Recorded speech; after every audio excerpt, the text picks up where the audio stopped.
estudiantes de la Universidad Nacional Pedro Luis Gallo de la Facultad de Ingeniería Mecánica Eléctrica. En esta oportunidad vamos a desarrollar un video del curso de Laboratorio de Circuitos Eléctricos a cargo del licenciado Alberto Serafín Gutiérrez Atoche. Vamos a verificar la segunda ley de Kirchhoff en un circuito eléctrico de corriente continua. También se le conoce como la ley de tensiones, donde explicaremos la ley de la conservación de la energía.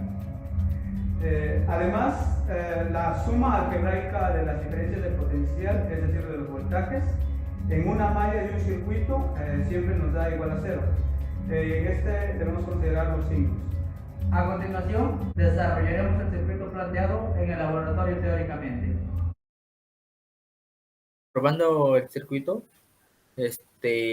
tenemos por la malla 1, por la segunda ley de Kirchhoff nos dice que la sumatoria de voltajes en la malla es igual a 0. Es decir, 0,33 más 4,7 y 1, menos que sería el voltaje de la resistencia, el voltaje en la resistencia 5, que sería el voltaje por la intensidad, que nos da un valor de 1,8 por la intensidad en la resistencia 5, sucesivamente menos 3,6 por I por la intensidad por la intensidad de la resistencia 4, menos 1,2 por la intensidad de la resistencia 3, donde nos da una incógnita que podemos ver de 5,03 intensidad 1, menos 1,8 por la intensidad de la resistencia 5, menos 3,6 por la intensidad de la resistencia 4, menos 1,2 por la intensidad de la resistencia 3, que es igual a 0. Seguidamente pasamos a la malla 2, donde se cumple el mismo caso que la sumatoria de voltajes es igual a 0. Desarrollando nos da una ecuación 2 de la intensidad 2 más 1,2 por la intensidad de la resistencia 3 menos 3 veces la intensidad de la resistencia 7 es igual a 3. Luego pasamos a la malla 3, donde se cumple la misma ley de la sumatoria de voltajes es igual a 0, que tenemos 3 veces la intensidad de la resistencia en la resistencia 7 más 3,6 por la intensidad en la resistencia 4 menos 2,7 por la intensidad en la resistencia 8 es igual a 6. Y por último tenemos en la malla 4, que nos da un valor de 2,7 por la intensidad en la resistencia 8 más 1,8 por la intensidad en la resistencia 5, que es igual a 9. Desarrollando por sistema de ecuaciones, en sí, hallando las intensidades y teniendo las resistencias, hallamos las tensiones en cada resistencia.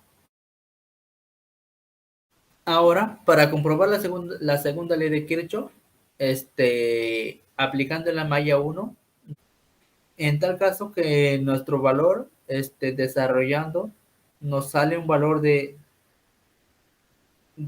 un valor aproximado de 0,0108 voltios.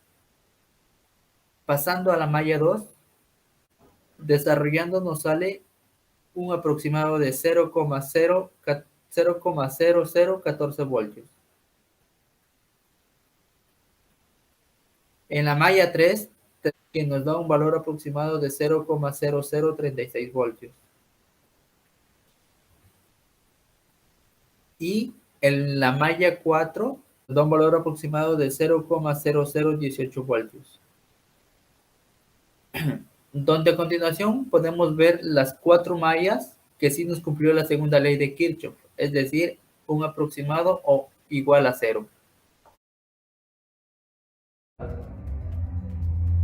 2 protobars, un multitester digital marca Gold Power, 2 fuentes de batería de 9 voltios Toshiba, más una fuente de batería de 6 voltios conformado por 4 pilas AA, así como también resistencias de 330 ohmios, de 4,7 kiloohmios, de 1,2 kiloohmios, de 3,6 kiloohmios, de 1,8 kiloohmios, de 1 kiloohmio, de 3 kiloohmios y 2,7 kiloohmios, así como también unos jumpers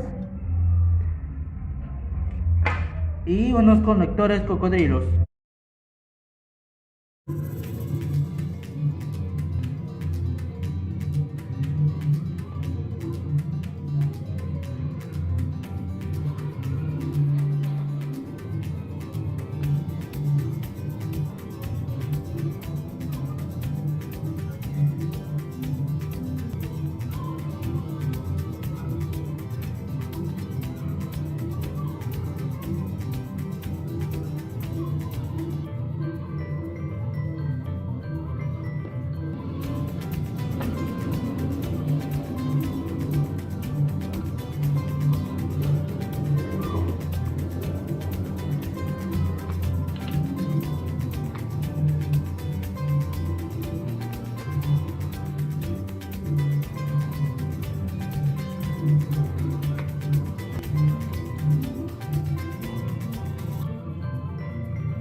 Para la fuente de alimentación 1 tenemos un voltaje de 9.34 voltios. De igual manera para la fuente de alimentación 2, 4.36. Para la fuente de alimentación 3, de igual manera 13 voltios. Ahora procedemos a medir los voltajes en cada resistor, donde en la resistencia de 330 ohmios vamos a tener un voltaje de 0.37. En la resistencia 2, que es de 4.7 kiloohmios, vamos a tener un voltaje de 5.44 voltios. El voltaje en la resistencia 3, que es de 1.2 kiloohmios, es voltaje de 2.2 voltios. El voltaje en la resistencia 4, tenemos un voltaje de 5.9 voltios. 5, tenemos un voltaje de 2.1 voltio. En la resistencia 6 tenemos un voltaje de 2,65 o 66 voltios. En la resistencia 7 tenemos un voltaje de 0.76 voltios. Y por último en la resistencia 8 tenemos un voltaje de 7.78 voltios y